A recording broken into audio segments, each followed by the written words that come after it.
Hey guys, so we're almost halfway through Battle for Azeroth, and this means that we'll finally be able to unlock flying. Now if you played during the last two expansions, you know that this is done by completing an achievement called the Pathfinder. Now the first part of this achievement has been in the game for a while, but we're finally getting the second part in patch 8.2. So in this video I'll guide you step by step on how you can complete both parts and finally be able to fly in Kul Tiras, Zandalar, and within the two new zones Mechagon and Nazjatar. So let's start off with the first part.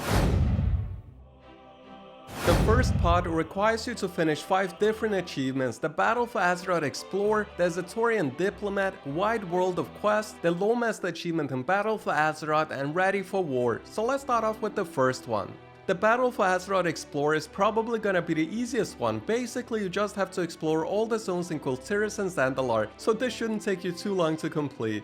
Now the Azetorian Diplomat is probably gonna take you some time to complete because you'll have to get revered with all 6 of the original factions in Battle for Azeroth. This means that if you play as an alliance, you need to get revered with the Proudmood Morality, the Order of Embers, Storm's Wake, and the 7th Legion. However, if you're playing as a Horde, you will need to get revered with the Zandalari Empire, Talangi's Expedition, Voldunai, and the Honorbound. And lastly, you will have to get revered with the Champions of Azeroth and with the Totolian Seekers, no matter which faction you play. Now guys, just remember to get one of the contracts because they will help you gain more reputation each time you complete a world quest. And if I have to be honest with you guys, it would kinda be a waste not to buy one because they are pretty cheap on the auction house and they will save you a lot of time. I mean, if you're missing reputation with a specific faction, you can just use that contract, do some world quest on Kul Tiras and Zandalar, and that way you will gain the reputation you need and save a lot of time. So remember to get one. Now the next achievement also requires you to do some world quests in Kul Tiras and Zandalar, but this time around you will actually have to complete 100 in total to get the achievement. Now even though this might be a bit annoying to do, it shouldn't take you too long because you'll be doing a lot of world quests to get the reputation you need for the previous achievement. So that means that you will eventually get it, so don't stress too much about this particular achievement. Next in line we have the Lowest of Kul Tiras or the Zandalar Forever achievement depending on which faction you play. If you are playing as the Alliance, you will have to complete the Lowest of Kul Tiras, which means you will have to complete all 3 storylines in Tirigar Sound, Drostvar, and in Stormsong Valley. However, if you are playing as a Horde, you will have to finish the Zandalar Forever achievement, and this means that you will have to finish the story questlines in Zuldazar, Nazmir, and Vol'dun. And yes, this also includes the Bloodgate questline and the Zandalar Forever scenario. Anyways, moving on to the last one, we have the Ready for War achievement, and this achievement requires you to complete the first part of the war campaign, the one that was added all the way back in patch 8.0. And I know that a lot of you probably have already completed it. However, if you haven't done it yet, just keep in mind that the war campaign is locked behind reputation, so this means that you might have to gain reputation with the 7th Legion if you're playing as an alliance, or with the Honorbound if you're playing as a Horde.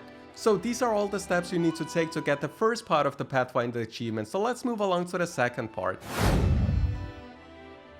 Now let's look at what you need to do for the second part, but please keep in mind that this is still on the PTR and that we might see some changes before it actually goes live. So for the second part of the achievement, you need to finish the first part and get revered with the 2 new factions in patch 8.2. One of these new factions is the Rust Bowl Resistance, and it's located on Mechagon, and both the Horde and the Alliance will have to get revered with this one. Now on Nazjatar, on the other hand, there will be 2 new factions, one for the Horde and one for the Alliance. Now the Alliance will have to get revered with Uncohen, and the Horde will have to get revered with a faction called the Unshackled. And I would say that this achievement will probably take you anywhere between 3 to 4 weeks to do, because you will need to do a lot of quests in the 2 new zones and do some world quests as well. So these are the only 2 requirements, but as I mentioned before, it's still on the PTR. Now I can imagine that they will add some additional requirements such as exploring Mechagon and Nazjatar, and perhaps you will even have to complete the new war campaign in patch 8.2. So when you finally finish both parts of the Pathfinder achievement, you will not only unlock flying, but you will also receive a brand new mechanical parrot mount. And to be honest, this is a good thing. I mean, some of the parrot mounts that we currently have in the game are pretty RNG based because they drop from dungeons and so on and so forth. So it will be good to have one source that everybody can get. Additionally, I gotta say that it's an awesome looking mount that I cannot wait to add to my collection. Anyways guys, that's it for this video. If you enjoyed it, make sure to give it a thumbs up and comment in the comment section below if you have any questions regarding the achievement. Thank you for watching, and I hope to see you in the next video as well. See you next time.